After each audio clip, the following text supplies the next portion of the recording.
Welcome back to the channel. Today we're going to show you guys how to cut up some turkey wings into portions. Today we're working with some flats from Genio, and I get asked this question a lot. How do I cut up my turkey wings to make curry or soup, or just to cut them in small pieces? Depends on the dish you're making.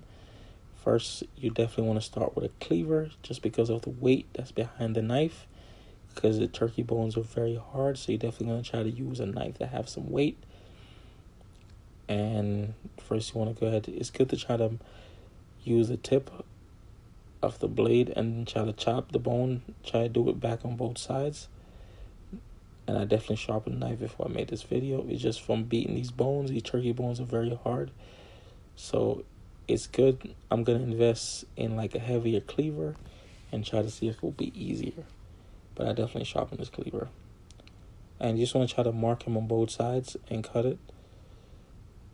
Sometimes you might have to give it a chop. That's why I don't recommend using a small knife, because then you're not going to have the weight to help you, and then your shoulder's going to start hurting. So the cleaver is ideal. So you want to chop on both sides.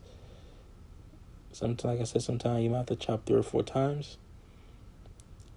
And the reason why I made that one smaller, because we were going to make curry, so definitely want it to be a lot smaller. Or if you're going to make soup, generally the same size.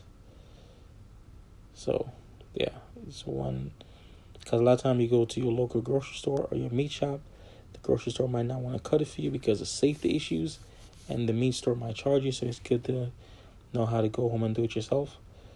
And when you're doing stuff at home yourself, you can kind of cater it more to you and how you want it, versus give it to somebody and they cut it how they want it cut.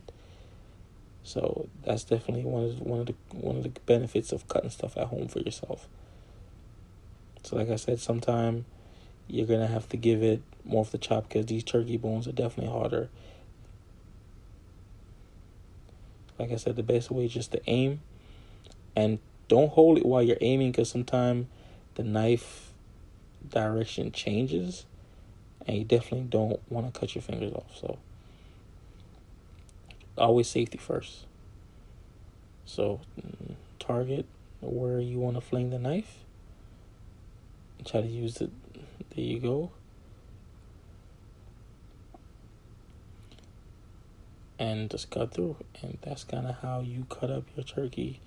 Definitely try to get the flats, because the drumettes are definitely harder. That bone is really hard. So if you can find a way to just get the flats, I suggest you only get the flats, because the drumettes is definitely hard to cut through, and you definitely would need more of a heavier cleaver, which I'm definitely going to try to get a heavy cleaver. So, but that's kind of how you cut up your turkey wings in portion to make curry or to make soup, or if you just want it to be in a smaller portion. So this is why this video, guys, is to show you that you can definitely do it at home and get it done the way how you want to get it done. And definitely try to use a cleaver. Don't use a regular knife, because your shoulder's going to be hurting, because there's no weight behind a regular knife. Don't forget to like, share, subscribe.